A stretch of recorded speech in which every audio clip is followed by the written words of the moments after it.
support them. What the when you? This is hatred and jealousy. The person will bring that come outside. No level. My mama ended when my left and right or no more. Boya yaga. No man, no. TikTok, no ya ne be we come the lead protest and how can they follow black person? And yes, it's true.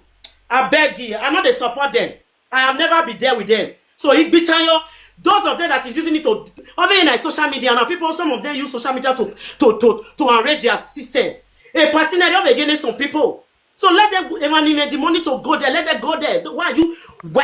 Why must you come? Okay, why must you see? My sister, stop. If not a trade. My sister, if you talk about Emana, you go ya move in Nigeria ne Emana, you go ya move in Nigeria ne yare ni gebosi yare. Weti guyoni. I feel okay. No, that is not good. Then what is Europe talk?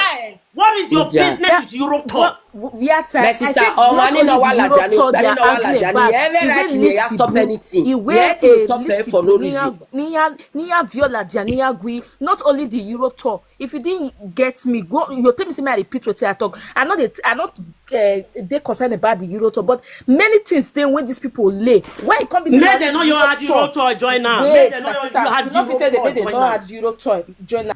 People when see they go now, they see they complain of the Euro tour. So me, I'm not there after the Euro tour because my manager show there. I'm not after that. Now, like not people where they go. Now, like not people where they go. My sister, do not dead there. Now people when they go, now they complain. The only place when me day, guess when they do. Music God, if you have questions for me, come up and ask me. Anybody here give our opinion? Music, you say you have questions. Music God, you come up. I'm here to answer. A question in me, I know. How many people don't arrest musicians when send their boys come their party? How many? When you hear? Why police they? Why police they Benin? Oh, the man,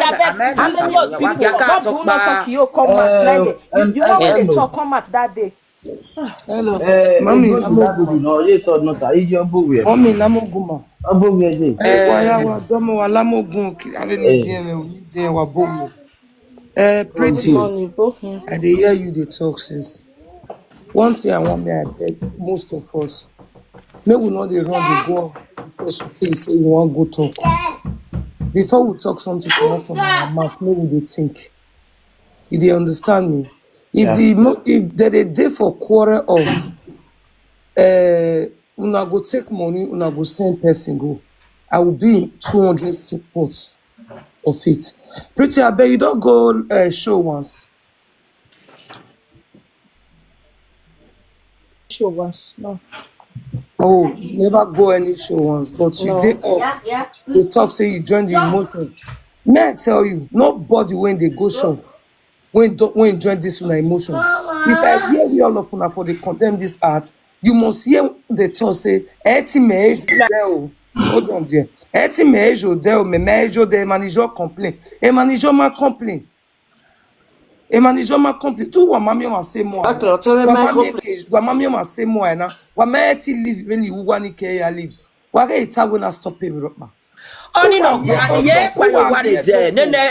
When we are here, in fact, you never right now stop anything. Mommy, Mommy, because you may show the Emmanuel Drero here. Rema come Rome, yes, Roma. You the talk. If everybody the talk, may you not the talk. I didn't know when you talk who large have a only of the time I have your boy your yeke. Rema, everyone feels your opinion, but in the animal can't. You come upon the toilet, speak for yourself. People they complain, not speak for yourself, Lizzie. Yes, Rema come Milan yesterday. Rema played for only 2 hours and as 60 people take buy tickets. He played for only 2 hours and as 6 track now he play. They are all on Europe tour. Yoruba people, what you not even they try with Benin people so? No, try with Portable for Lagos. God bless you. The Portable, the way Portables they come low rich. What you not they try with Benin people? Which people they complain? Okay, you won't tell me say no Europe tour now you complain. If the Europe tour come, the people they not see you go wash them. You get tickets in Yagbe, but they don't go stay their house. I beg, give me 1-2 people when they come out complain. When you see say you don't really go the Europe tour, come you go give them money. You can't go along. Mama, 15 euro la show. La we show danyo. Ubebe no konwe. Ugari owa. Upam kwa kisho kwa yasi go yo. Bo gwalekia. Umai mekia gbedo kawe ugunya aro warigoni ya bi onu rigonia abiti ado tama go to am gbian international they compare local champion local people when never come up for You see, when never come up finish for Benin. no they use international see they like I compare hear. people when never come up for Benin go Lagos who You know see, the I place just- after for that Benin just we show the that mentality. place Just imagine, just show that place they for know them Just which imagine. other place they for know It them is a apart easy from to Benin see. there which other place they for know them which other place they for go But there where if not you be Pretty Benin? well, apart from well, apart from studio Nah, is where because you of some of una wey be Benin people that make their music not fly high. I Pretty. swear. telling beg you. Benin people like una when they bring them down, that make their music not fly. Because Pretty, people that- don't Maybe know local, who it's call local, na who portable guest star. Wana supporter emi nugo aga gujivo emi nugo wana supporting ya emi nugo aga gunya gujivo winya arigo ni ane ni aga gige boys ya ni aku Mama, only different from Elinatana. Only local, Ebanike Sunu, Ebanike Sunu, Eyana Sue. Maybe all these people starter. I'm making a book where I'm at. Sister Joy, let me answer you for that. Yeah, yeah, Nerame no kwana go, eh? Nerame na mo MC. This my River Koi was the MC Nerame mo.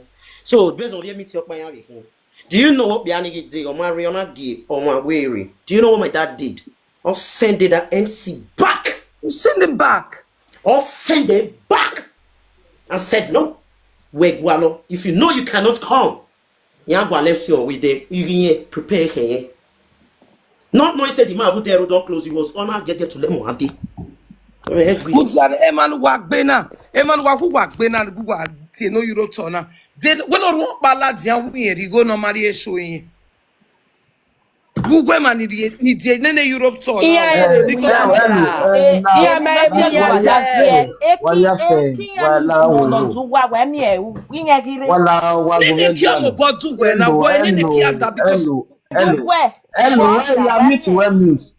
Hello, good wa gwanje.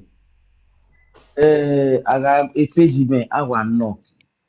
I vie we yakugbe gwan we nini Europe nini wagbe back. No. O ma no gbaso eniyen so that oga hin adori pla we. Wa group egbo ye we ya si okin sagare hin ati for woto. Because oni so ni me because e mane magwale mata wo. What I will give man of no be Europe nini Elia Yagua, before case one, while you're young meeting that door, you are free to end your own opinion. May well be always no waiter, but I do pack moya because my own way frank the police or swimming but I do a group will be DJ wanna argue one because my master the year not my kick. But on my way night even in musician with Sakan, you can defend anybody no like. But I group pack moya to be. Mama, we need come away. You can one year easy magua. I go for you are free to unmute, my love. Good, Abi. This is good, Abi. Mama, maybe What? what I wanted to say is that Nene Europe tour na complain bana. Inyana ni de na inyana ni wa ni re Europe tour na de gore tour na no re obo no ready. Go no run paladia we e pa irigo no mariku. Or Esther irigo no mariku. If people come and they talk, if not this thing they fail your bring right from time. If not this thing they fail your bring right from time, say now this thing they fail your bring. Everybody go just know say okay, see what in they make this thing they happen. Me I not there for say I go use money to carry you. At the end of the day, you send person come for what? But Igbinani ni Wagbinani is different from Igbinana. Because any who go waladiado, ladiado ata opaladia we know the or when you are in Nigeria, agatia ye when wa umia, but I show bao. That's what I don't get in all these fights. Conveni imagine ya ina gele me musician like bena koberi reverderio iya 15 ya lawa ise wani na dan ina gele kumeme no kome ede igbe na ariwo imalele mo bishop because inwani mededo meredo dan e oyi imaya gwa bishop oni do atawe baba yen we imaye we yen we nenemi ije ba yen enjoy igbe me na pa ivanire. But when biare mani ki jo agwale mi ove we ya ina zingo yo owo bo bo zingo yo owo bo egbere ego nu kafi ne ulagwa udanyo. One thing you people need to know, maybe we measure there. Emani measure the me complainer. There is nothing that you are going to do here now or say here now that will stop people that are going. Because man, me one reasonable thing here la dia no meter. A movie industry, I work back yoni kwere. I mean on that was any maga rebo waniki. Any maya said in Maguire said doniki. Only na work be motonia. I mean on Rijeva. Wave la music industry. I go magbanedo magbanedo. Bonati ne mamaga si ene mi danwa. Otunga we mi don la jo bebe kenona we mi dan. O magbanedo ne mi waye kiya. What is the problem? Even your badge America when ajugbo me ade say no to Europe tour. When anytime now where musician ya garo ga ti gbiyan baro da Mama, Emnita different. You get the motion of Amuku in Maladiano. That's on your why the problem. Then we face that. Everybody will condemn it. What's the next thing who do something? Complain. They got batty not cado. They not batty ya complain. Iya konware mana eto wiere temata. But is the new. Mi na batty do violadia. My yagu. No concern amore. Okay, here complain. Well, we are not in a lad, Yania do what you win in idea. Upemi no ya na zole la John just taking make it ba. Mommy, now they go call the musician when the musician when be say he do the thing inside. You know if you use one soup tear up everybody, might even who know it. I don't say I'm as well that cover start. Yeah, sorry, I did use some. Maybe not the way they yes, say go start with Black is beauty. Black is beauty. You can send beauty, you can say something. down. Yeah, no, she's here. No, she's here already. No, she's here already. No, she's here already. She says she wants to say something. What if one Black is beauty? Is you right there? What because you're booking your mouth? I mean, like, good afternoon, ma. I greet the house. Good afternoon. Mon novels we change. Me make we so one self. Me waya case to God day. No the Germany meje. Runda imeje to God no de na kobeyare. Akobere even so check a page profile me ya bege ya post no de na. So even on river is that a show ni no de o my de dejo and emi on see e no mana dejo e obey the artist or obey the organizers no e the organizers ya wa fuck up akobe Tori since on Saturday because this is on Friday rather on Friday ni so name see in Friday ni akobe Tori Friday ni as well obere na real as usual. As far where a network in America about my mind wine anita. Mama wow. Play and loud.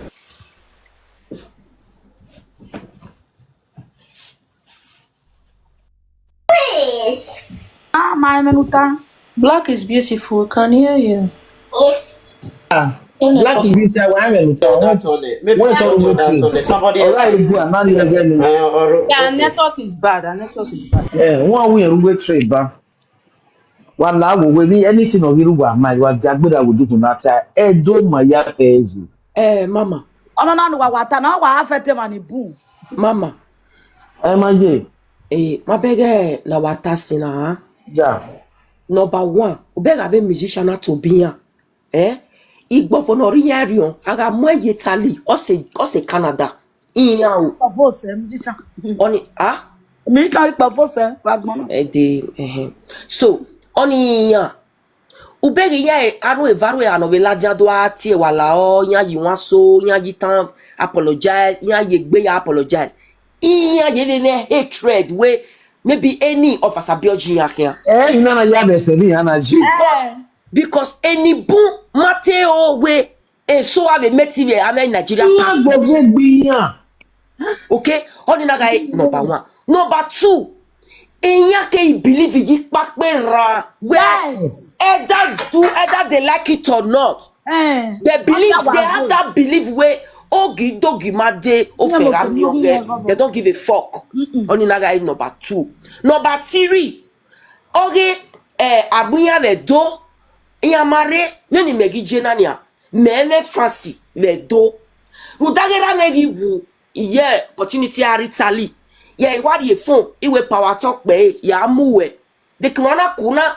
Iwe gobazuwa. Ukana doku. We believe you. Agagbote na semata. We believe you ori. Ere. What's the man believe you? What go me? That Jamie atama we no se ni anare. No se ni mi shana di ku. Emi ya. Murata ye buy me what go straight to the point. Many mere manana. Ohoni ye 10 million ya makobe. Ina we mweri okoriomo doku. Ere. Pride because a fast enya yariku. Oh, damn it! A fast, enya yariku. Quote me anywhere. What you work out nowhere? Why invite him and he go? Or wait here can name? If what you want. Okay, me I spend in ya jiku ema when I agbo where your pana give no kpaka because agbo ya watasi so that in case ya na akpolo make ya evidence kakabo. Nene Tori kabaka ona mwe akobere. Egonatie ajakurama na tafieze gbera all the of your gbe ade. That was time for me, guys, please. He will come with full chest. Why? Because we only Tori kabaka alone no finiye. Because igona ya muyani ije mata no ya tama wena. Here nya miewo. Ube igona finiya o igiya afeni musician.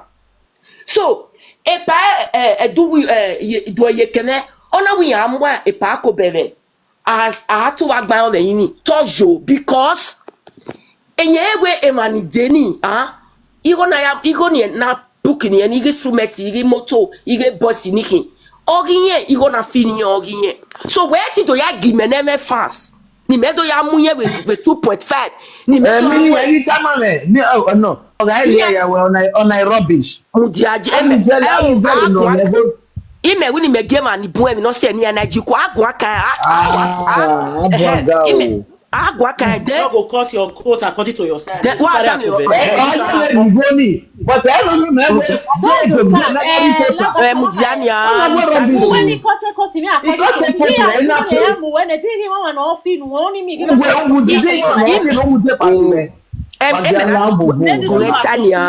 so that media mommy wa di egbe ni guane wa ya guane wa do come for opinion wa yo near to me una dey use body say they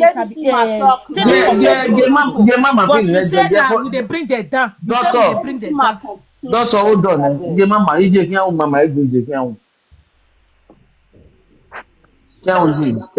When me no want evidence say, you understand? You video now. If maybe kamia we just you wa we because the meso muiku uke muiku ukage ikunwa osayomore may so rest in peace or we rame osamore best friend in yakin erame na musayomore wo kokugbo but tell not their way marriage osayomore marry ona musama go bone owe owata oragbon ore yin your bege me bege owe pa owe before a that marriage day owe ye jeva ya the environment owe ye ku computer building Oraini, Eraini, or we a cover computer building. Or we a cover Kokubo, Elcotameniga, Weraji. If you not stand over Diana and Nadia Nusin, or when you have a gui, or we have a pay or Tamere Smena. Oh, we have gone with some gobore.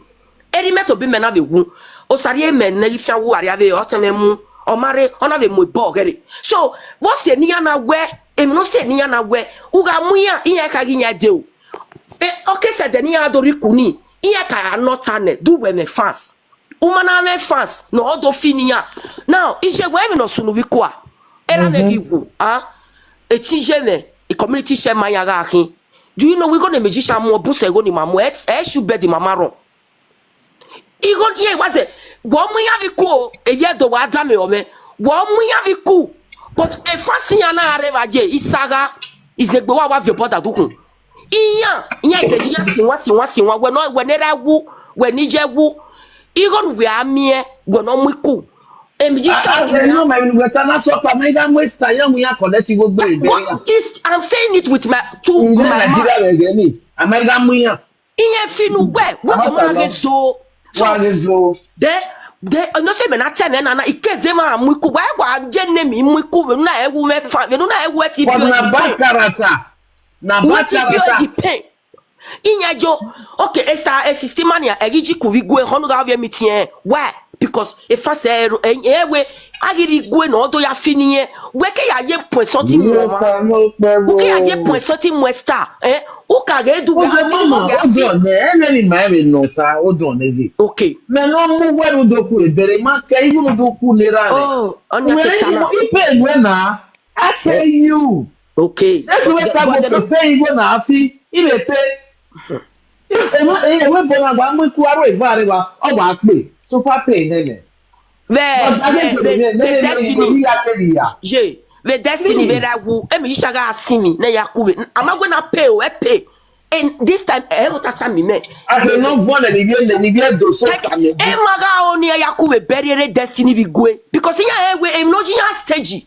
kigi moto kigi sumeti ni areti times 2 yake ame ajowa ya magwe ne pack pay ni ya magwe ne destiny de igo ni ato ni yakwe wa me chance to yakpe wana wa e me tamu we no sunu we do so that wa kan mu ku na arewebo ka we go we bugbe u ya gwa le musician nu we ewe wa ye phone call all river 20 in fact ye kasiku ni 3 hours to ikuke so iya anya je nemi wurewe bora America ya jikuwe mo China iya ya jo awa be tite for copy ani awa be tale no je ogo ni na do so viri gbara doge to ewe bona awa gwaka doge iya jiku amuya biku ya na so ato ya segba kabama they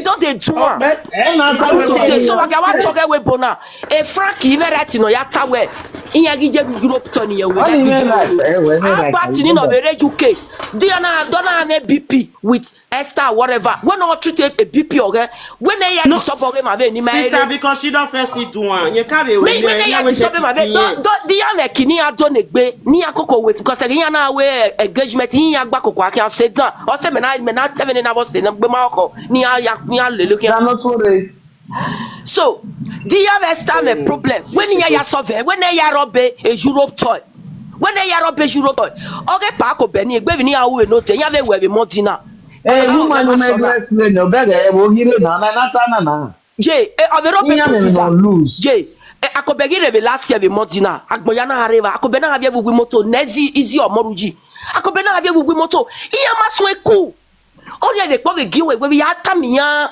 o producer wi yede iya na ga wo gege egero ke to be ya so eku iya na ba list iya we mi sha be yon coming actress abi actress me iya aka ko na yeah ma understand o pe wa toje ya ni me ala ku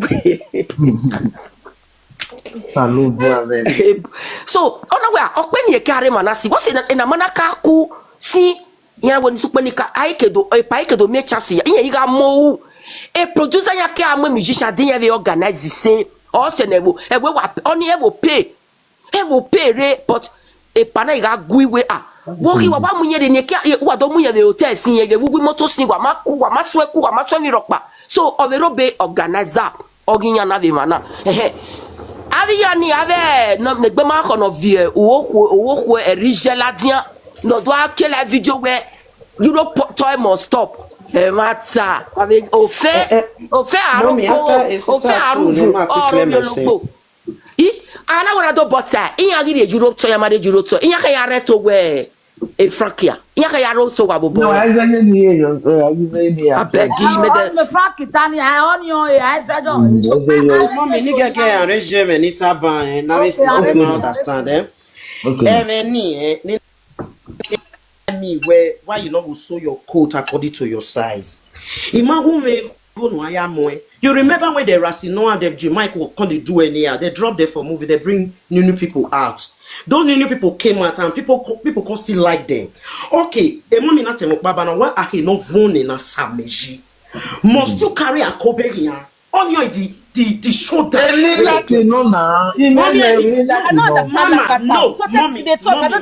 Mommy.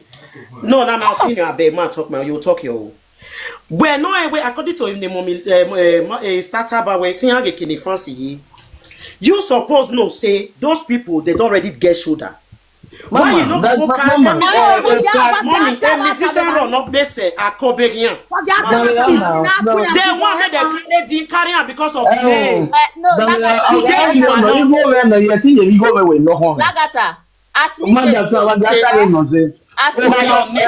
if you know say 1980 the mama yebe kana e man pa no face me ya say to one but man na yebe dey ban any style no kwa urugba then Osula stage Rosa Mori stage ba ya gbogba ni o me man understand maybe yes so we are but area ni man ya ware o kabe no ba say Mama, Mama, my wife is fan now. Oh my lord. Mama, hey, inform me now. Me my point. My go my point. The point is that this they are for me. Now I cause where people they now inform me now. You falling your body and every. Why you not go carry musician? Musician never don't bless a copy for goodness sake. Lagata. So as I know sick on, not be you want to tell the area where they want for sick up play. Oh, Mama, what the Lagata. No, this way you're talking. So I just they disappointed. This way you're for. You see me, I not support. You see me as I say so. I be strong fan of Epa Akobe. And I go Nigeria tomorrow. I want to go do my marriage. I carry Epa Akobe. He not come my marriage because say the place we want for do and not make sense. I arrest him. I'm not telling you the address in next you go there. No, arrest him because you can tell me for that say no. I not they go that kind area. Then I'll go look for another person who suits my my preference. If you not go my show and the same person come, now that person I go arrest. When you go pay the person, they go still arrest and join. So that part when you talk, me too, I not support her. People they beg, You know, some people they beg, they beg, say I beg. If I were even if you would tell them, see some of them they would tell them, well, oh, you man sorry, you have a chance, or in your papa wagwalo with the party, where what they use and me say. Now make all these people shoulder. So what time what and you understand? Oh, we I've seen a lot. I know I'm talking out of experience. Okay, so they're going to insist like that. Mama, I must not say any good account. But just a minute. Mommy, I'm not a day. But why you Umerati no ya arrest. Vogue arrest you support wetin arrest we yete we aye eyin na sun pe me ni ki aroto don't tell where there me where there me cat number ne or asayo my sister your pani me want support your shakara make they limit this to the patronize them. Una don share musician, we get poor, we get for poor, we get for rich. Say even if you get money, we get poor. No, not because now they try insulate. Now do they try insulate? Now say poor don't they? Rich musician for rich people don't they? Musician for poor people don't they? I'm not saying musician for poor and rich. Because you cannot tell me say I get money. So now they change your words. You not talk like that. Say show your code according to your side. Let me tell you, musician wey break dey there for you. You know, not laugh like that. My sister, make your opinion. May I make my own? But not use my own. No, you make not the use person. Not the use person opinion. The judge person.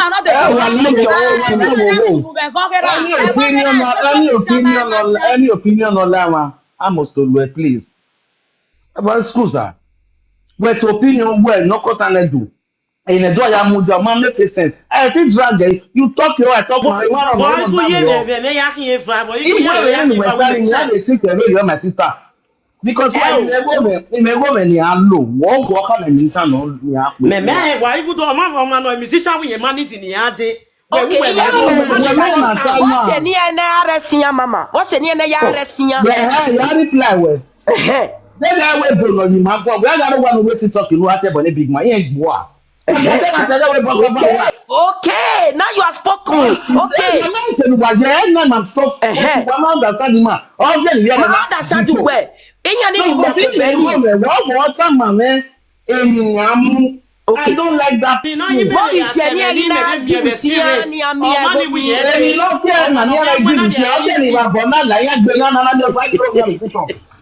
that is why I told them they should stop patronizing them. On your points in any that is what he's saying.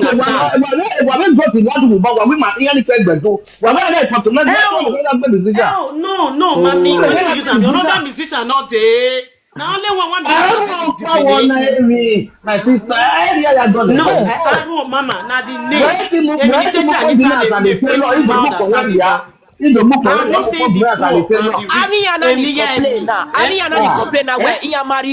the police station may you understand, social media not so.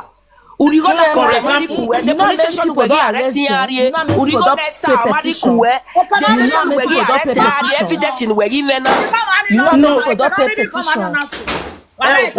you understand my sister. I not take her personal and not twist my word, not very.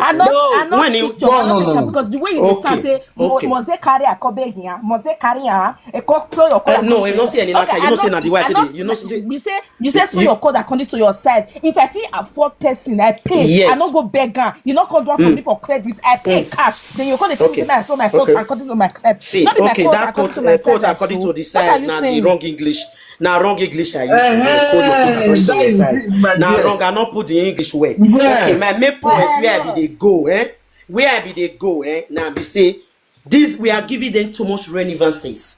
We they give them too much shoulder. Like for example now, insist if like a lot of people say okay on a rare okay, fine. You don't want to arrest and you lock up, you do the party. I make Boma you pay like Bava. Say maybe like for a complete 2 years, you don't see show. I believe say go over the beg for show. Those young ones who they ground, who get voice pass a Kobegian. They are done. Nobody's bringing them. Mommy,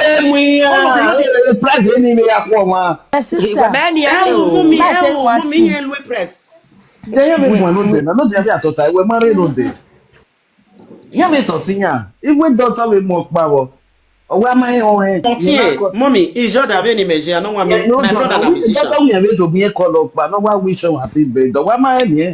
We go not tell me. Only whether they me, women, then at all. A musician who wear page million, although to cool 2 hours, 5, 6 o'clock, although cool 5, 6, 7. Oh, what you are Shakaria Bugby. 5, 6, 7, 2 hours here, I pay 10 million. Or 7 average baby, Mrs. Nitabawe, so your code, that's why we English in because how can you pin me jail? Oh, when musician got a real to pay 2 hours. Sister, 20 million go and own it. So, I will complain and you complain. I'm not making sense. What's the battle God? I'm not making sense. I'm not making sense. Because you say you money there and the musician part of my we me okay, for example, mommy, even not I will. Maybe what you go ma. Mommy, what about you mashogi yare, you mashogi emission, or money ya way, lao baba, we wow not okay.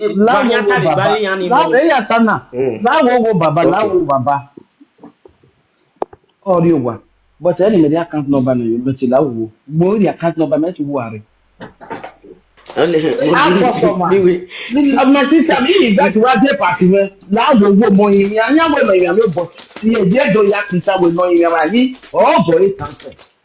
A London, yeah, a lot of them are doing well, Sister Amoje. But nobody want to patronize them. According to what mommy talk just now, I can no vonde near Sameji.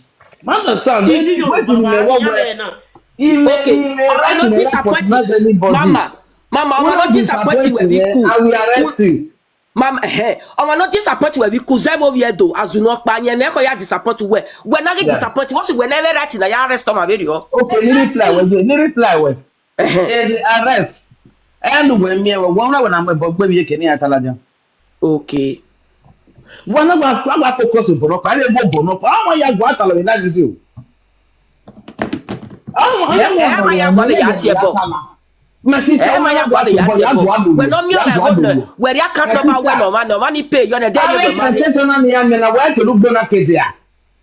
Well, yeah, but na man gbogbo. My sister. Presentation na me do am na me we like me akunya mu na ya aso ekwa. Ma wo je part no na me we age budubudu. O ma mi babo geje. Wa ge anyi si. No be trader. No be trader. But you can't number ladina.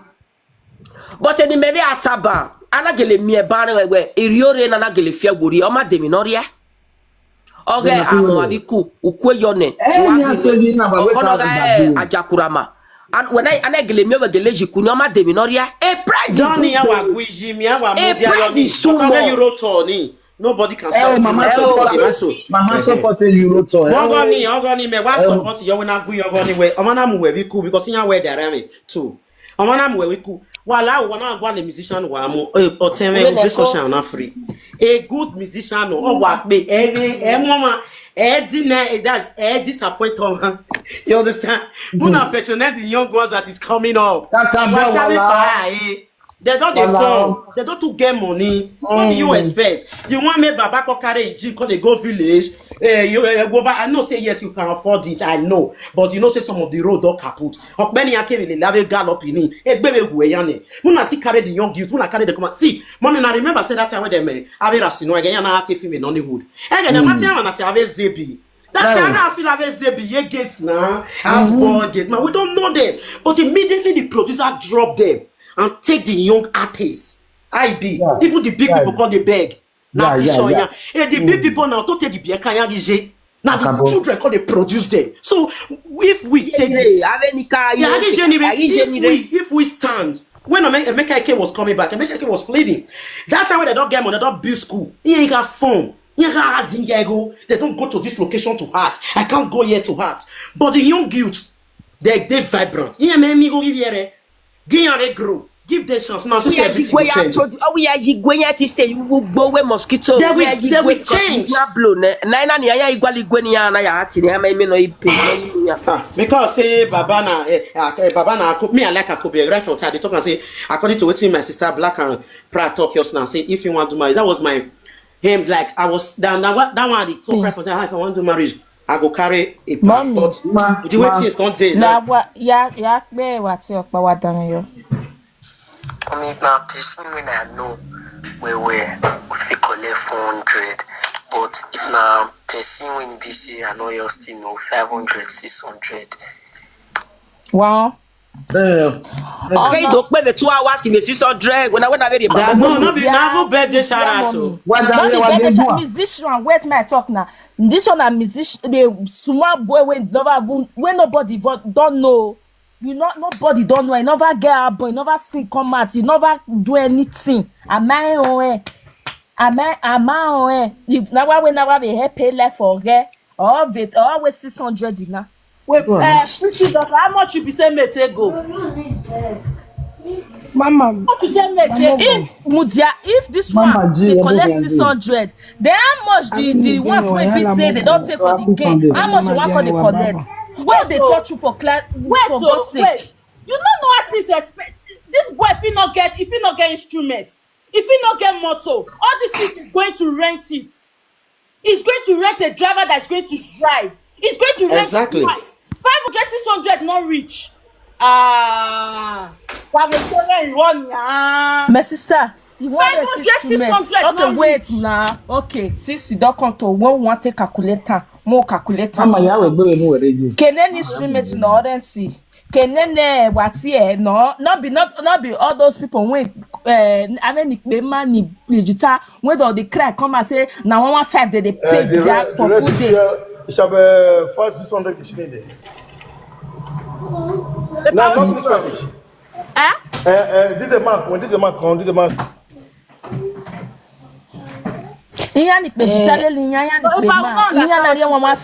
Not be you the total. Okay, I pay 600. I pay 600. Where 600? We're very sorry. Why we? Me too, everybody. Why? Sorry, again, that's a request. You know what to see me. Why we? Okay. Sorry. Dr. La Elina gonna give the igua so that make that more. Well, Man, na you pay 600. We are tamame we wati ege instrument no wamu keki moto emiga no wamu. Or wa use 200,000 ya mwe. Una dey keep people fire for Benin. Abemo they talk truthfully. Auntie Agatha, thank you for the gift. I really appreciate. Mommy, Labo, happy Sunday. I greet the house. Happy Sunday to all of you. I be Muna no face. I just want to throw one or two for inside. For me, too much of everything is bad.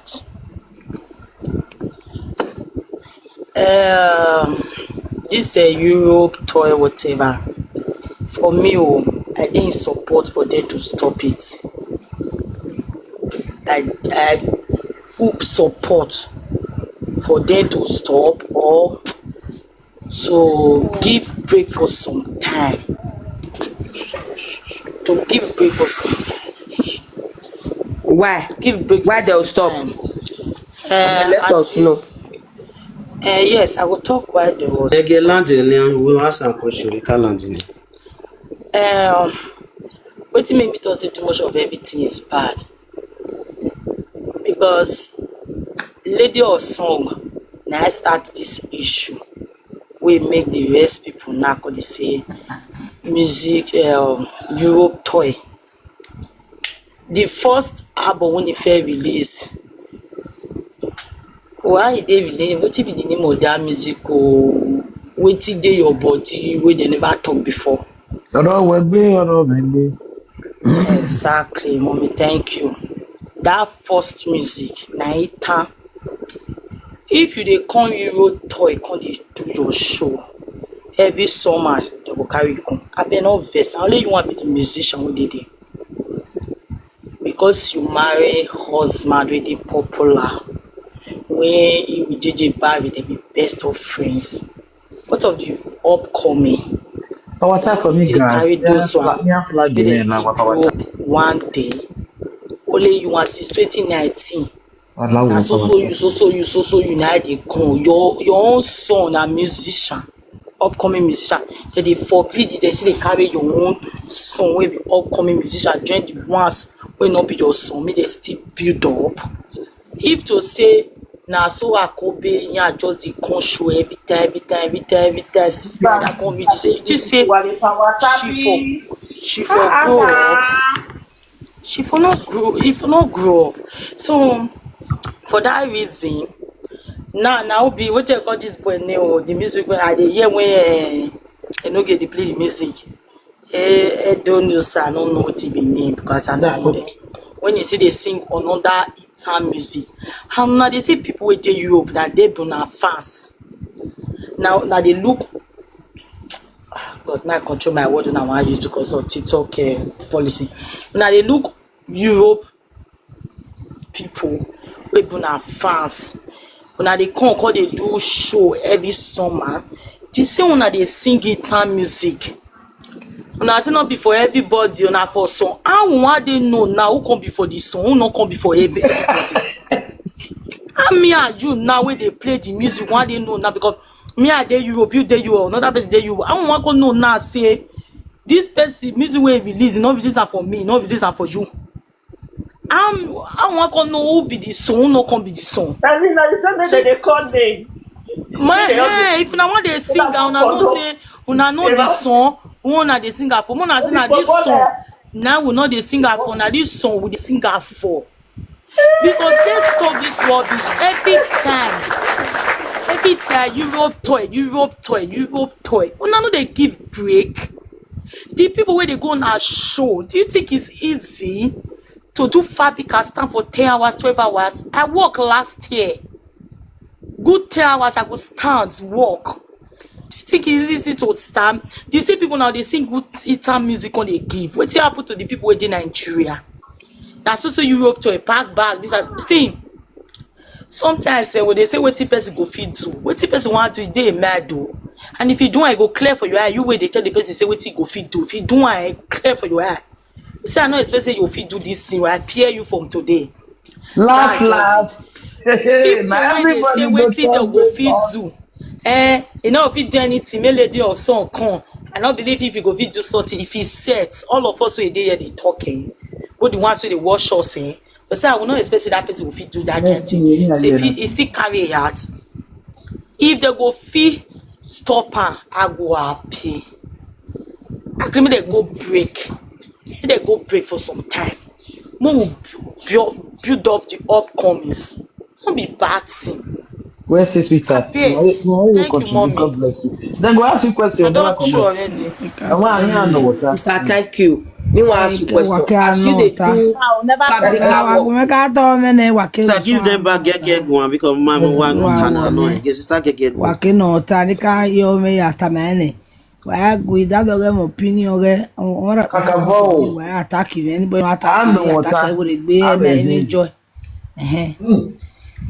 Enemy already Europe tour. Nobody can stop anybody because in anywhere not really lack on I winner. Okay, nobody can say where near stop a Europe tour or near pose or near slow down. The people not ni magu in my own sincere opinion or even no muyare or no more one I hear if I'm doing business a business in the wood up a profit j. Imagine on our business in the life now, very the profit is joke, the profit is no raw, your boy, on all one lads, and women the profit is has ye, on one or so no, or mumuni here, and then well, have more lads, and we have more in the profit is. For me, man, no muy are one I hear. Esther Akobegao, anybody near money may have beg anywhere, almost to move, monona. My beg on no muyare, my beg sponsor no sponsor yare. A sponsor no here with the show, have the show organizer or muya or this at the muya yamu. Here have a munyo it 24 bit. Near 24 bit make an example. 24 bit of Magboya. 24 bit one specific person. Because a way already he no way I believe you where nye oni where the way na ni no make us agboya egbe no na ve ladi ani ma no we legend mama la mutiane the capacity colisa be mogu boeba na wa be mogu. Which one is the show is for single mothers? Yeah, is your mother a single mother? You know now you suppose know these people. These are not to single mother. No that we can explain it by no that we be. Oh, beyond about when this show is for single mothers. What do you mean? What do you mean by that? Sorry, maybe you say you talk. Maybe you say you single father. So any matter already wo then already ni wana ya amuya wiku. Miko ya we gbemu wele sweet mama. Ya amuya wiku we inyare. Okay, gawaro pa mo wiku. O mare anagboya osi we amu na wiku ere o. We no wa amu na wiku. For example, were wagu ya mwe. Unwe go mana ma. Eri oji na Nigeria nye nwe go mana ma because of money nego. Agmoya praise eru do one nego when o na ziba or maybe for example ba agun aka won we mi dan because you will money ri go nu and gele won na we mi dan. Every adi ba ni do support wa support wo wa we because a man evidence wo gele zin bad o gele won na gele won. So as who I no ko wana ma umu nu e wo ma the una decide work here more because you go well no what about it force we when mama kata say we ego men no here mama don't force anybody we almost one no on ne ko emu yan we party no here we marriage o burial anything no here we fuck up na we but any right ni na agwa na go anybody no really mu o fuck up na aro we gola je wo arrest na time na so do mana we bo every ya magbege do mana we go na arrest me right no ya we no on before ko umana we go no ya arrest ma wo o mi no bi ko wo we okay me na go la ti na ya ta we ge mi ya wo pass I wait here to logbo emi ya wo mother son Ajiku. Abigudi Sister, Ajiku. we can meet in Union. Ajiku. Yeah, because most of the talent near Tado, Elia pay near or many guys this is that. Yeah, you occupy back here and I go that Janaya. But what's supposed to be you in like Tara, Omona movie cool, Mama. Omonu we move for example, one in ma. Oh, women are so large and I may hear. So when we're so large, woman now, or Madano, or Moviku, or Market may have money. Eh, ya pena ni so that here. Iya kaga we I don't point away. Wake agwa. When member na swan okay, you we ya na gas one complete. Yeah, my being Metana, ima winya because iwo for example we so large na me na do when we so large. but we can ya we tell na pa na ya na iga muya because ya so large ya. Omo no so large wo na ma yemu e kwa no gele evidence wi yemu o mare o ma ke no ma be mu so that o ma be ma na mu odo afese o baloni we no uni o we wa we dan o ma na we dan we no be re dan ni okay la ta la ja be gba yes so that agboyan igba o se gba o ma na we mi o se we na we mi una e ni no we gbe no so that also da mo ave no bele le ko awon no kin o ke be ade ye fi no o si e fo wan no fi wan ni budete wan ni bugele gun aladian e fo wan na ra mi opportunity ni a de gbe ya fi wan ve o gbe fi wan gbo so o do fi ra ruwe e fo wan na no ka fi we o fi ruwe because wa o ma gun aladian because they too we gun aladian wo ke wan na e fo wan na o ma na o danu so that I say o ma ve ya de yo bo e ma ni bu o no ma ve de yo bo se ni bu na ve gun aladian. Oh, we no we na no me ya se gbon wa be kane no oh ma we mi ute we give no na we o wa even ni mai wa we na so wa ro wa we yan me wa mo camera la dia o wa go wa bo mere o go no na ya we do bu so e ma mai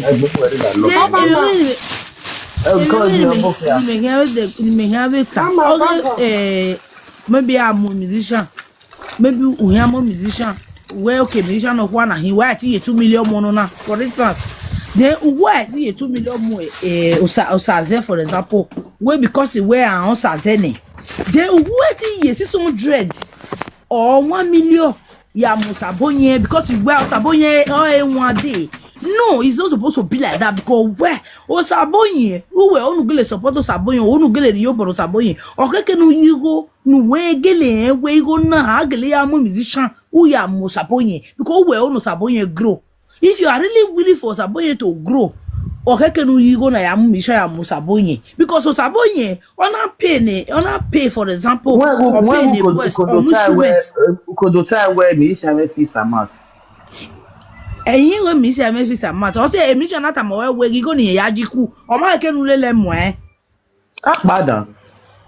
Uto wa ewu mu o na ewu mu musician ni me no tama we na anywhere wa ka that's like still on it o ma ke okay why are they le ke wana tama we 500 naira na ni o re so ya be I'm just o se o ta sebo una ave mi veki o ma na tama we 1000 o ma na tama we 1000 ajiku depend no ya we so fees emissioner kama we gigo ni ya jiku for example eta we emissioner me ni emissioner ne no me de ladia na mama ni no because we o mama o igo no ya jiku ni ki so tamo igo ni ya jiku o mana ti mu o na vele we ye kwe o vene o mana kwe then you leave o mana kwe you ya zan Omana kwe you nu zan ukpa uya mu ma ve u we de gbe ya fo ma ve so we na we ugele onu mana na eni we ke ruda ma eni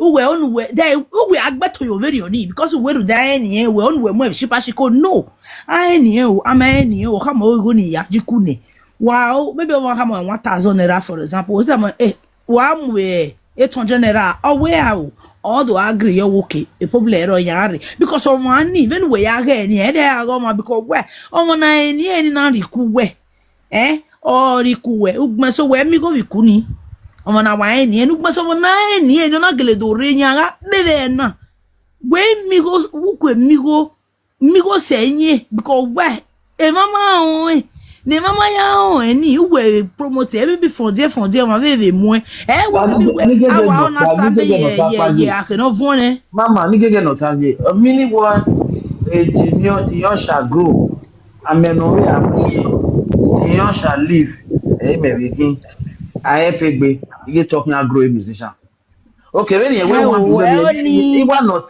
because of them all o ma understand you understand me point of the young shall grow the young shall because on the reason you can go figure who when have a musician no condemn the reason does not tell you una have a musician mama yeah who when have a musician when no that grow day no am make price a million because one no good one they want to grow mama I'm no grow at least mama I'm no grow mo buka mo musician ban gawe for example musician no kwa we 1 million ya jiku agbon ya hon ni then musician na kere na ma agbon ya ma o we 800 ya jiku for example yeah. Automatically musician na eni igogo ase we na eni o ma keke nu we calculate lele they calculate here they say you make am na we they no go where are they they no calculate the ladies in Canada no make me no me bu where they me we quality ne we be to ime buke ni be do pe ba ni na be divine mama venu weta nana imawe odo we be tag na ekeni me tag sister like deni se ga sai mama idene mu diaje egui e boy ni ne ba no we 600 ana we na be gedo ge we no amai on o ka ya mo generator amai on o ka ya mo motor any my sister wa bava o ya ka na ya be contribute to here da no si mama mama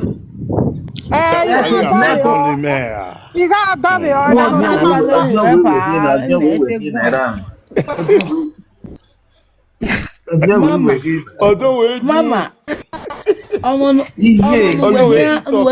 no blow no blow because when we tana we automatically we on we pay we atana we ya pay na mama we ya pay in my bag ya pay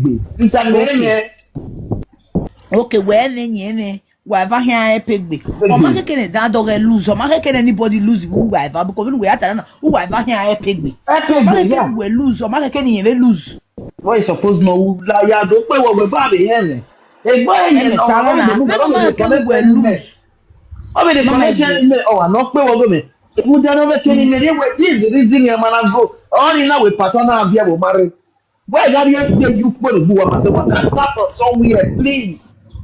And I'm messing up not giving Thanksgiving. Forget it, that's what why get to grow? Ever we get a copejo when am I? Be muga copejo, mama. Oh no, that be muga copejo. Say na my sister, no matter more we 600. Na mama ide. Who dey wa wana? Who dey wa pass meet? Ide mama. Then no matter more we 600. I say na we calculate lele. Eli ni ye be nika when we calculate lele when musician man go na ya instruments when musician man go na pay ne boss when musician man dey generator area generator no mu adiku wa me na gbe o kan ya pay o kan dollars so what you calculate a feed you give me where can you tell me are you me ata sister when we hear you where at what time I went na police when measure makeup artist meki you can't move when you do makeup you it am we 100 for example you talk on we tiere we move when we kwani they do makeup you eh ya nane only if you try it and na we they do makeup you what now what's the now what's the you big you go sign a contract they makeup artist that only no sign okay it am we they do makeup we tiere who say me a business in ewu A business man, they don't make up you with ATRO. You cannot force me to come and make up for the money that you want. But that we go for any we cool. Any do for ya mu ya. Any do for ya mu ya we cool. Wa you so ba na ya mu wa. Back to back. Mama. Okay, Mama. Keke won't touch you. One, I understand one thing. Everybody may only understand when one more line. Is that your car? Before many KW 600,000 or calculating because when we inheriting we are pay. Thank you. Oh yeah. Oh yeah. About there.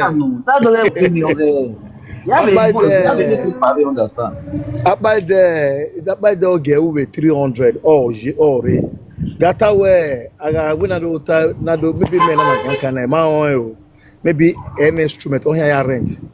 And we go on our rent. You know, our rent instrument in also 150 to 200,000 right now.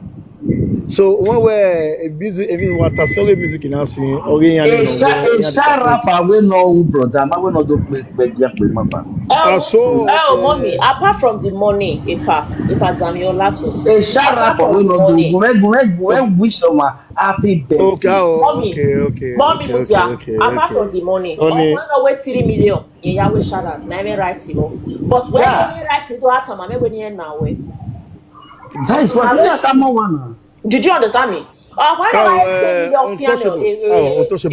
pretty untouchable. They are getting an clear. Who don't pay? Untouchable. Get a clear. Now guys, now we is that there? But freedom of speech is allowed. Music, no, shout out to the 600. You need to comment on there's one thing I want to pick out of this. Mama, I'm sorry. It's a two different things. Okay. For example, who they were no is the community side now. They were kind of woman have right to tell me where I should talk about it. Why? If I want to speak about it, you don't if I want to speak about it, women right to have some when you you can always listen, my sister. I'm who you are not right to speak, but you can speak about it. God bless you. I just want that place to be. I wanted to take the Smith Nippy no when we shut down. A pin on them it was say because Imami will go, so waiting now for any bad thing. My way would be my way. Power say. So when the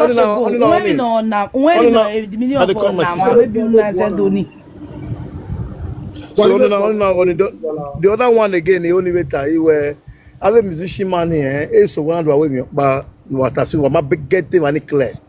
Okay, woman not like dragging. How can a musician come one not do more people go on one year? Yeah, the 400, but one in mine 600. How can a musician? You only hear reasonable to me. Mama, when sacrifice. Mama Blue, not so not Tony is that, when we sort of my Jackie now. And I say, well, I will not or my 1,000.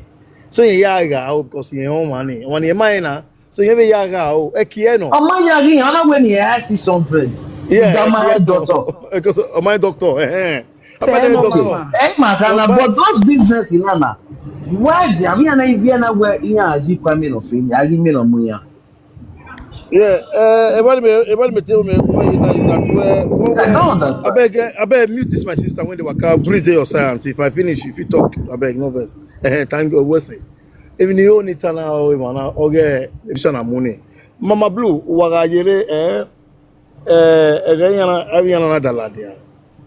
there was nothing like pride. Everybody was down to earth, trying to play the music for fun, for happy, for talent. This is my hobby. This is my talent. I want to show the world who I am. Then you go not allow. You go irene efisakwane. Then okundo fi were. You see? I'm not telling chata moto na yenve moto ni fit to be. I can come with 3 escorts, 3 cars. Monyaya. So I look at a man no here ya igual moto no do moe. Or no moto but there's a big difference. So a pride in a star in it. It may everybody got a star in it. I'm not claiming big. Okay, good. On now on one was sorrow again. We could not pay near. We not team up, but we were cut as well. In a area anywhere, women, man, all the fine and area ni over no year when you have time away. Woman, you're advertising. In a yaton said, I arresting ya or I do tell you go and over the way. Oh, a week to or 3 days to or 5 days to egui. He want to pay a manager book even since last 3 months ago. My papa do get banana and make city, where the city go where. You know the manager book even since last 3 months ago. You make kunaya cool with 3 months ago. Yet the rain also the boy won't ban no wagwa bill, being like even it be ya gear, then I will return some money back. Then what the way we magwale ball we go away a book when a man maybe I do na man or been ya kubani here ya do do here. It's just looking a way to discharge you. Beg imagine my book show, but imagine a show, imagine we must only tell you a book show. That was the place near Tori. In my manager booking this is 3 months ago, and last month we're booking 3 months ago. But he has the business I bet he will do. Yes, he has the business, of course. Now, oh, but also na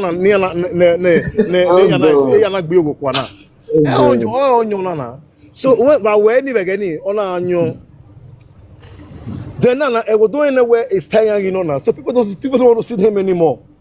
So they're not trying to make a feedback now. Oh, but only to me, again now. Only because again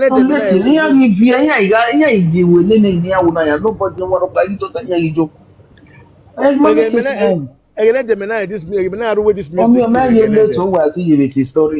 Yeah, they can. I think I made it. Again, the music. Abitonia Igion.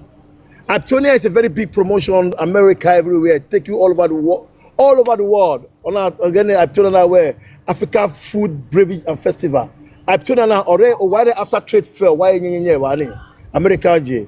I bet here. What can I Tonia? So now Abitonia Igion or Wigion, right? But it's late now. So rest in peace. A man no more Jack. Many stars will travel all over America, different countries. Those days play music all over the place. While a show is a show. A turn at time. Uwe bani no my uwe bani no boy make a deal. For example, we are 20-piece band. I 20-piece band. That means key making and cool. We are 20 people. No, you are cool. Then embassy okay near near Macabon every or they will near do cool embassy. Embassy will make a day near do cool embassy. Carry instrument that you play for there. 20. The 20 people will play. The 20 people are give me yani. Where 20 ni? Maybe the real people not get like that very no big can be like 8 or 10, but the dancer all. The rest 10 in is for the promoter. If I know me go because true way here tifinyare. Ku working whatever we have go so. There's one no whatever we not we na the we bodo ku.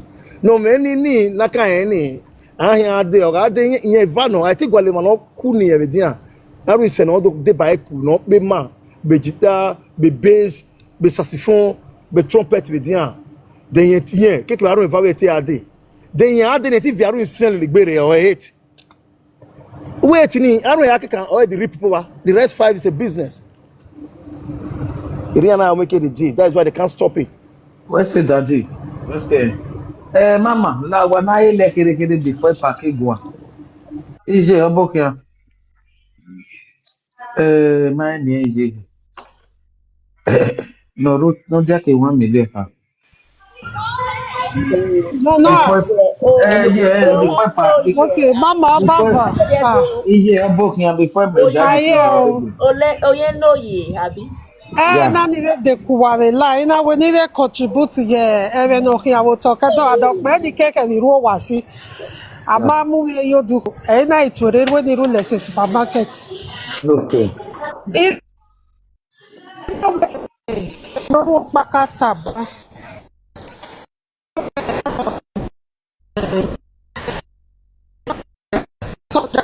project aza eyin yemi ye ni adoya ku abi Ebe do tabakle. About the backle. Hello. Ekeluje baba David Chasi ate. Okay. Okay. In a way, you know, all contribute to bar or way upcoming musician in ATA or one way 500 that be 600,000 hey here abi. Yeah. So according to the person, you know what Always 600 over the year. For 400 over the year. 400 over the year. 600 over the year. Okay, and agwire are ni wine raw. Are pay me 1 point something, 2 point something. Upcoming we are me 400 over the my 400 over the 600 over the my. Awo ye we pologbe. Are musician especially upcoming he have instrument, ti rent instrument, he had already moto. Eva no do play le nia, he had do ile penia.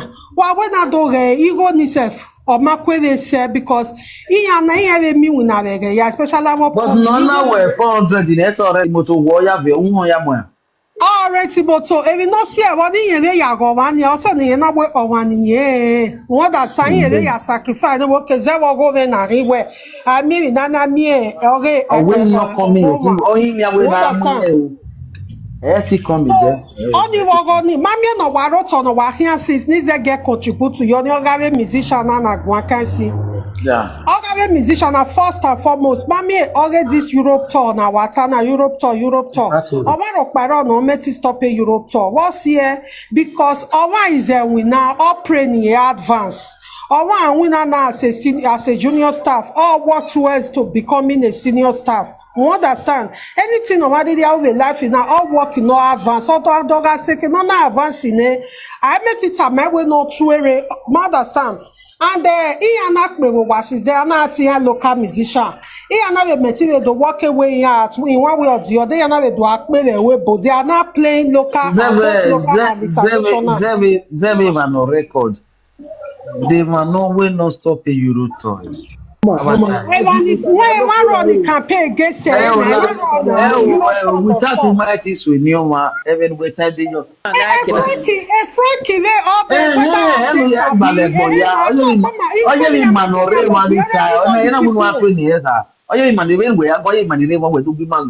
so what was when the hour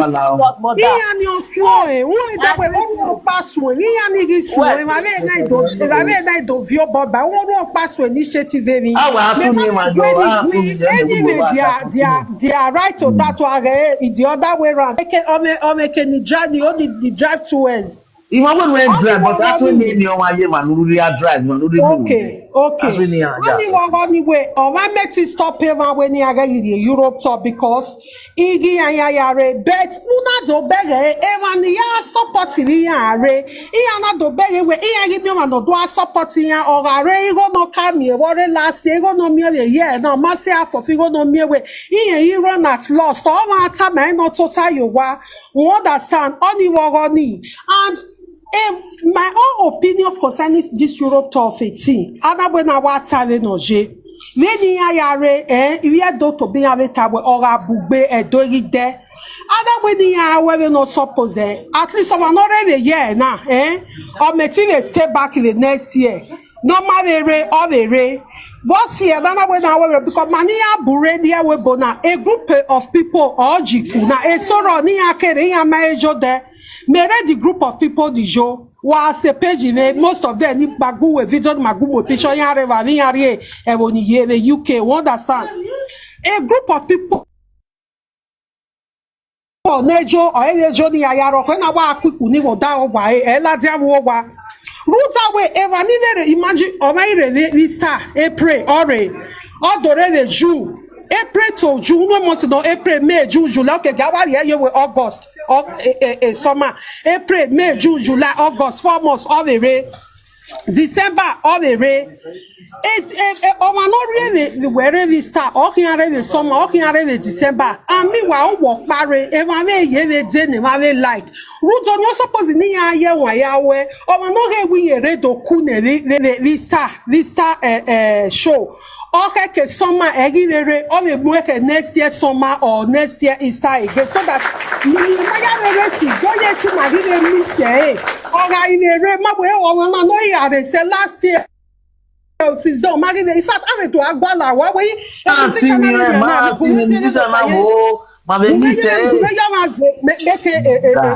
Example.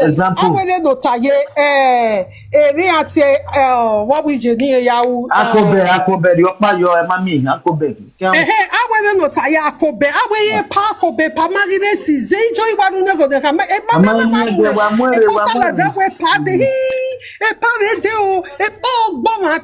understand because of when they pay the say, but one in our of especially over Rigbani, Jory Bani, Eggy Triloma, understand also no number why you can't that dog do I withdraw. Ia only amigo now, they don't care, they no why no kaje.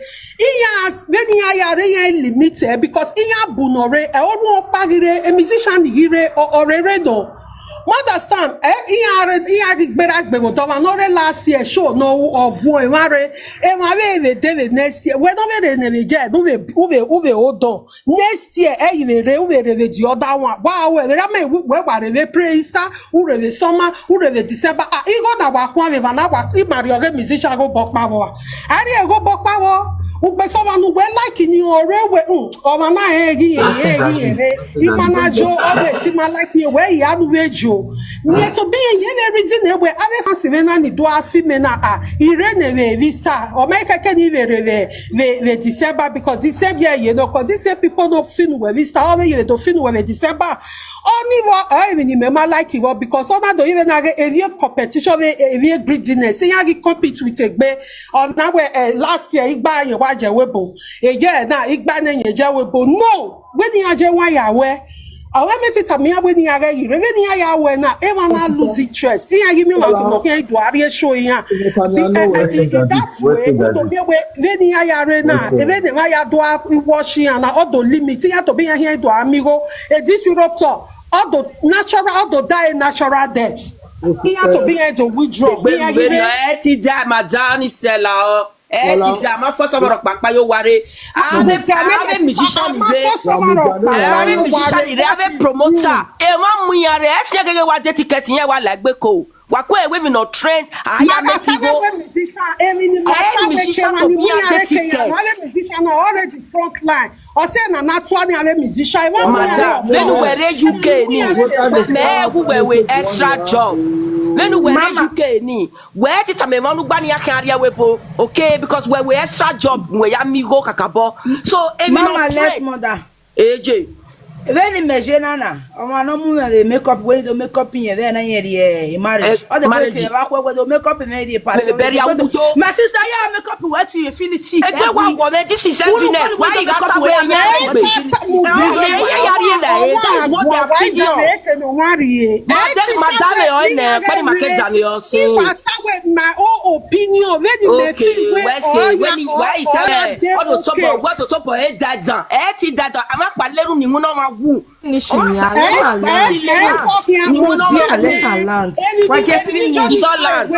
Iya gare ni ayare na ni ana wa biro at the same time na iya mama na iga me chese mama na iga jo iya to be ya do a withdraw all the ni ya ika Mama like mother shop. Mama interesting. Iya ga no wa ma pere baba na ti me boro igo ya jo. Only can I want opinion why you got structured when they talk opinion we make sana. When he was a get clever, why you tell what to boy to you cannot judge.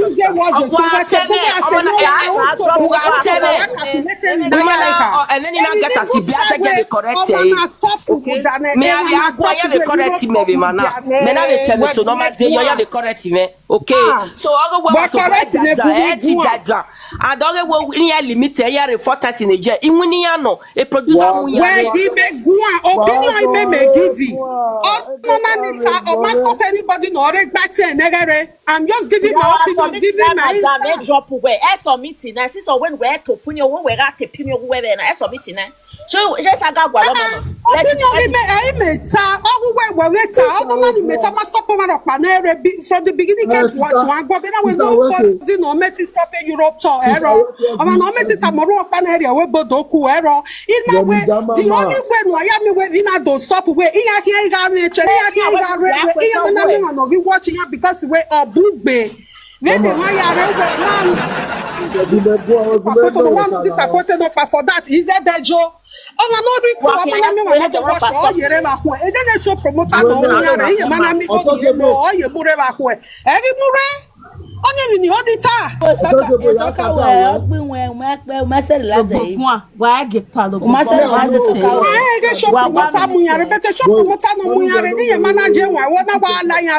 every 4 months, every 3 months. So in a way na interest show up only to watch so that when woman America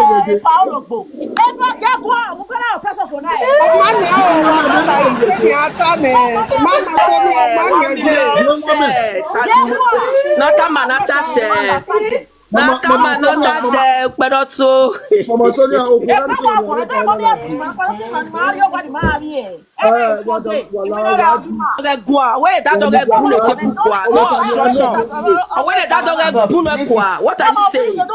Continue I don't know stop you where. It's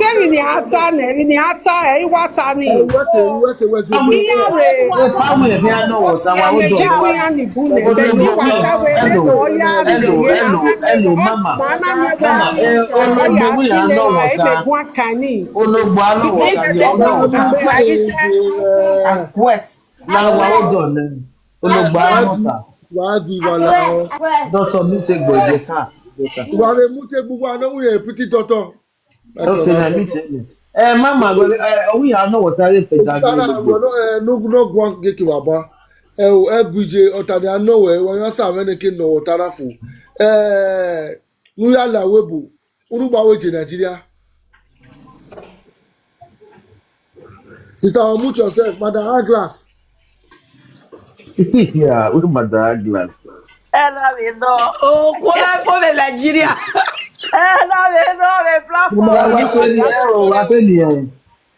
Glass. Onyonye.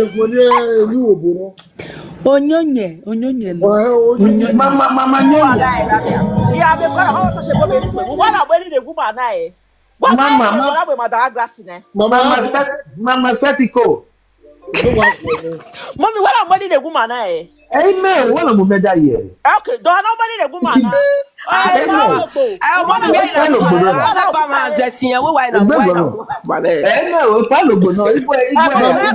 unmute yourself. Mama Aglass. I tell Mama Aglass when you ever pa. When I'm money the woman, when I look at woman. Wow. Oh, Madam Mama Aglass. What? Oh, Vebuba, oh, voilà.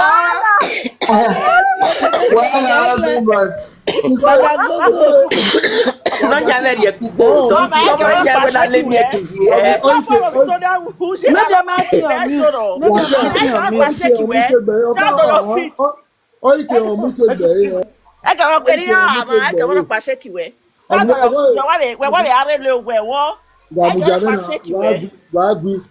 Madam Aglass, why woman ti omute gbe ugbe yo toto ni ameke da mu wetoro de gbe yo du okay ni contribute okay so degbere ike no water ni whether Europe ton or ma Europe ton or no ma ton or obe wa ni rewebo o no iro de ku eye ko gbe ko menwon iri eba ila bed lovie imari ku you are not going to force me urebe na e ma no mie ebu when we are there, we can nowhere. I actually did last year. In a Iwapo, I don't want to be a very much of the asset. No, but two, or tap man, or when this one is at the Jokara Guaca, the Korean Yemen. Or when they want another mission in the Awabura. Magabe, so one year have a contribution. Near a contribution life in my body, my will. We have a bar. Here we can generate Pepe. If we have a quiver, I have another fear. I don't know. Here we can. If we have a lucky night.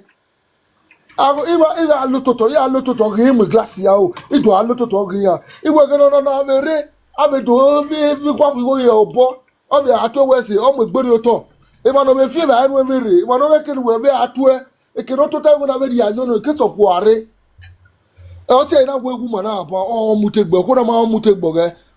Tori, Gualesoa, go or the good to Kuna or Tanya don't say because we are good Temena, Abonani Majina. Ewa no me contribute ye life we are here wo here we na kick we o mi ma very mi sha very but the money are you wa respect money bo fo ko ni we ro what we are going to wa na lo here Epa, with due respect, you understand the respecting when you are the so I don't really understand him. Getting very good. We say ya wa answer well. So we me why you do kuna we came here now come here do kusu. Happy Sunday. Okay, mom. I want to contribute to your life. Make you also make daily bread. Are you supposed to disrespect that person or supposed to respect him? You know what I need? La answer. No, I'm not going to disrespect in the sense in a Giovanni. Okay, in language in okay, let me break it down. Normally, Tom and Iga no ya contribute to your life for money so that me when I understand. Okay, near Sawe. Amu ya je we bo as a musician. Wala na video ga himia. Wala wa do support me. Ire opa maya ki wala o. Igo ni me so fa kan were Nigeria, merugo ni, werugo ve, urugo esi. Isi lagbada jo. Ya de. Ido fine. Ine do vie so evia you ekpo. Who are in Nigeria? I say Nigeria where do me me. You cannot even walk to me where my brother. We say Nigeria uria. Madam, why you Okopane we tell him as a respect, more take carton way. Nina will respect. I want anybody to contribute to your life in the way where if I need to disrespect you, what they will look down on you. I will not say 50 euro now. Una the better man say 50 euro no. Only my church. For me, look back where Nigeria no when me and disrespect we. Thank you. God bless you. In the way that arena self. Domanu we mi pa ko be mi Esther dokpa yi we mi Sadoka we mi domanu we mi yana ya ma be kina de ba we ya fa nebo if you fa nebo fa no ma we ma na ma fa ne ya e wa mu je mama so dey aguje wa ge platform je ba like we no was egbe ni ma ya fe ko na we no mute na e platform na PDP APC the Labour Party or na if I run no shake mama dey this thing run up the Labour Party or na e France coopérer ma e France star ma e France get it wrong. No, if I not get it wrong. If I Samarokpa. No, don't use it like if Mama, Okona me no buy the buy la no here because Averie bebo giebo averie giebo no averie boya we boy pa Imagine I would remember to do let me carry now. If no go ni sage para mo fit money. If the mission we move, the mission I don't even know about get better near zai. No time to check time. Obi amere. Uji lu no da fo ka be yemene nu la o. Zegbe. O ta fe me we ma we wa be we. Boy. Get even no Thomas. Try get a month or 2 months or 1 month, 2 months, 2 months and 1 week or even Nigeria Nigeria. Maki are Nigeria na the for that Esther. Esther, o aga hona. Well, we cameraman. You know where my other way remember CJ, one need the 3 minutes advert or 3 minutes just 3 minutes. When you go there, come man. Esther tell me to pay 1.5 million. 1.5. Esther when he pay. Imagine that more we could not look for food. We only donate 3 minutes or 1.5. In a gear. In a man no shaking. In a end the decor. In a tier. Edeno dosa. Edeno dosa. Everyone was very nice. He has set for 250,000. In that year, Obieri Mausa Omori, over 1.3 million. And I do not have by now where the 3 minutes in I was Georgie. I'm telling you, with evidence you were now. Oh, where? You with evidence and then we're trying to become my analyze later. Agayata no need to rock camera me amuno pagi ya. I want your evidence to go and get back and work down your place. No, mama. I want my yeah. Yeah, damn you na. Ina me do tie. Because your win your son that. Ina me TJ star. Ina TJ star. Wo no star. No ikwe culture ni. Mama Pat. Ina te Mama Pat. Ina where my we remember CJ me. It will not make cultural rate. Pat tell me we go near 300,000. Hey, are you? Or is the tata don't work 250 are last? He couldn't mamu kweva mamu. We remember si kweva mamu we pay 200,000. E ma pay kweva. A boy robisi no dio. Ni ati olaye no imwe robisi kiara. The money beso. We pay him 200,000. Madam, we buy Amima near Osage. We pay him 200,000. The pay we could make come with her. He could not do low. Emanakana, and a rainy name.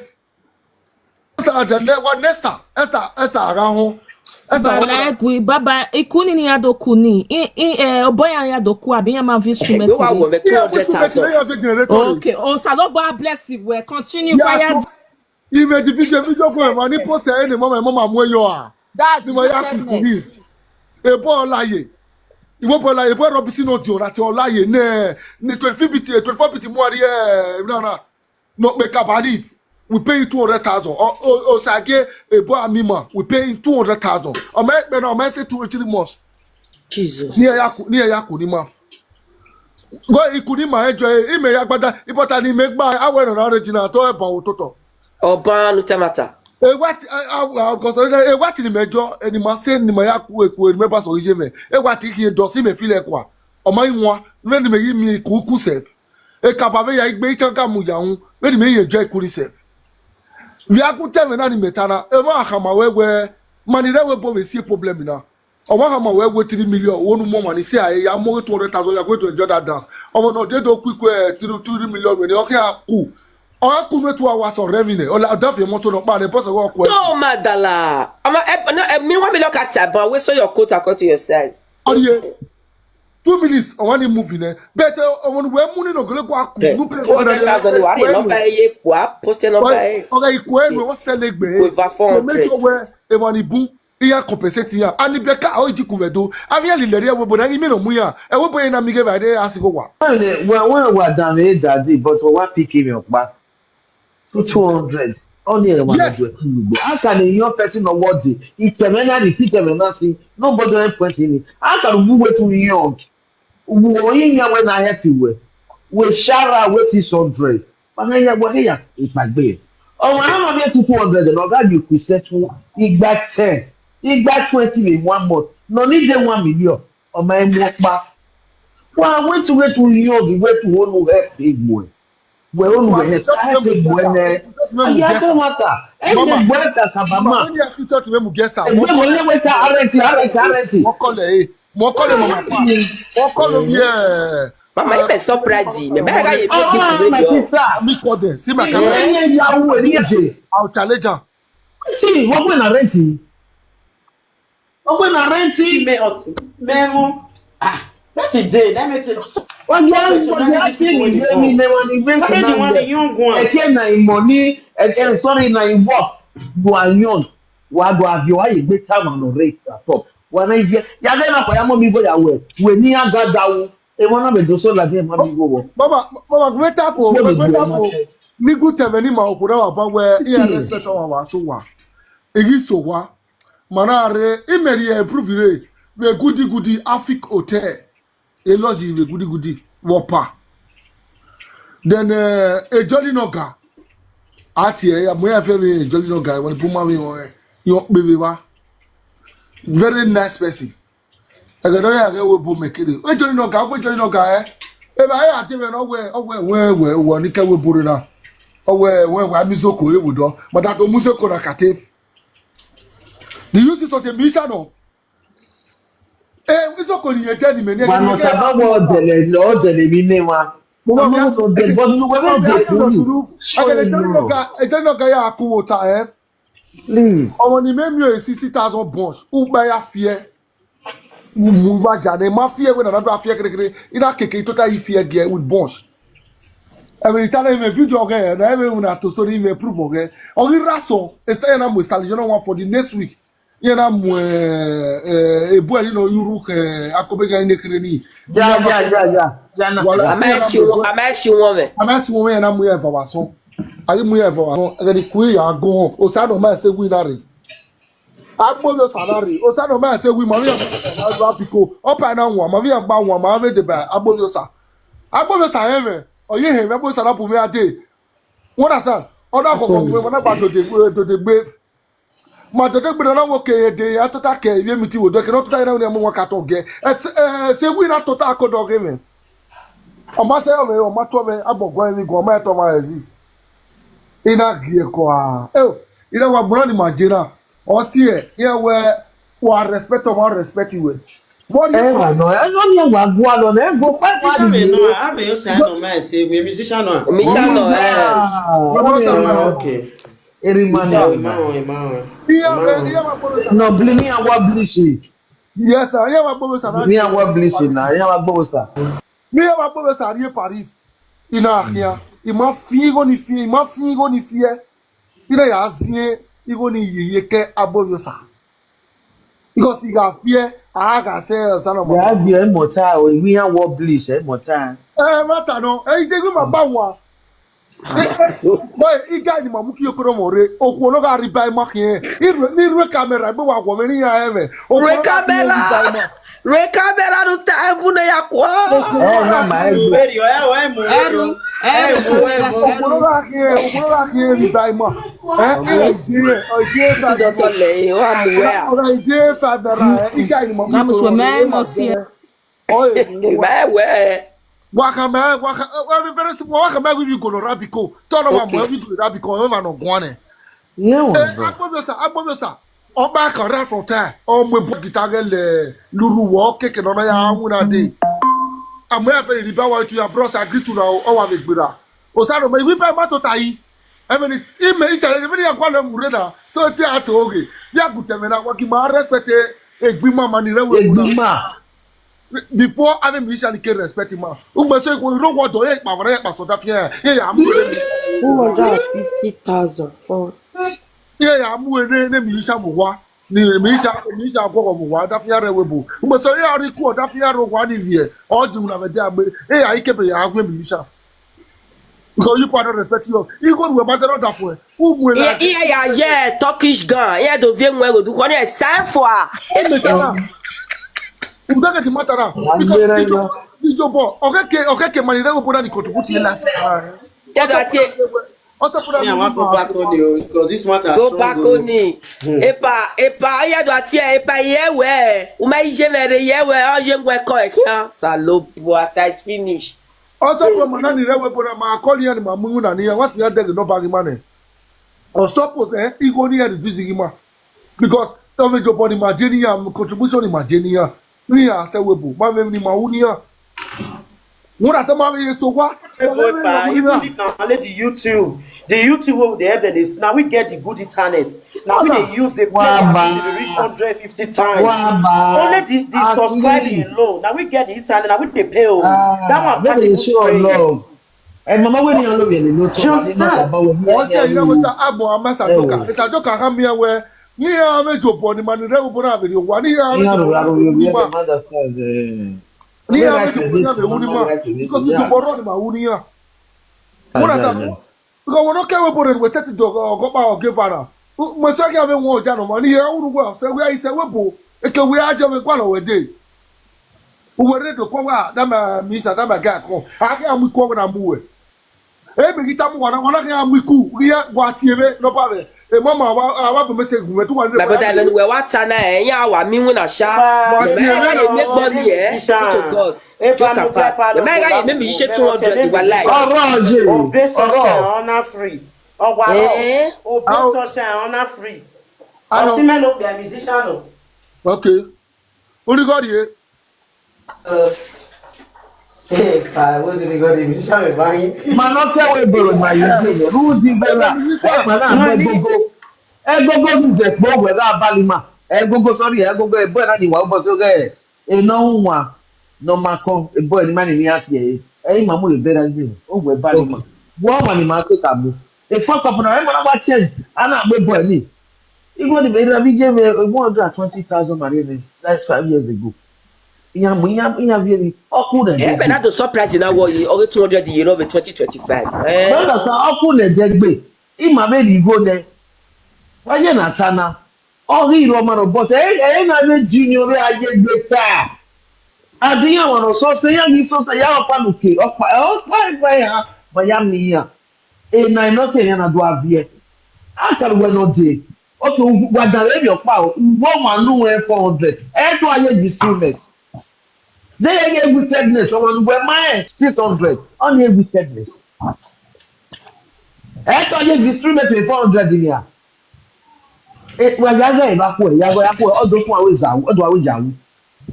Mama, a mission in my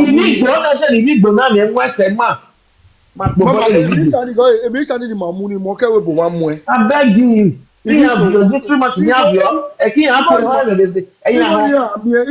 here spraying. Maybe lowest, maybe for 500,000 because my category was about 5 to 6. I'm joking by I saw where remedy. I knew where Jiku Mere and Unari.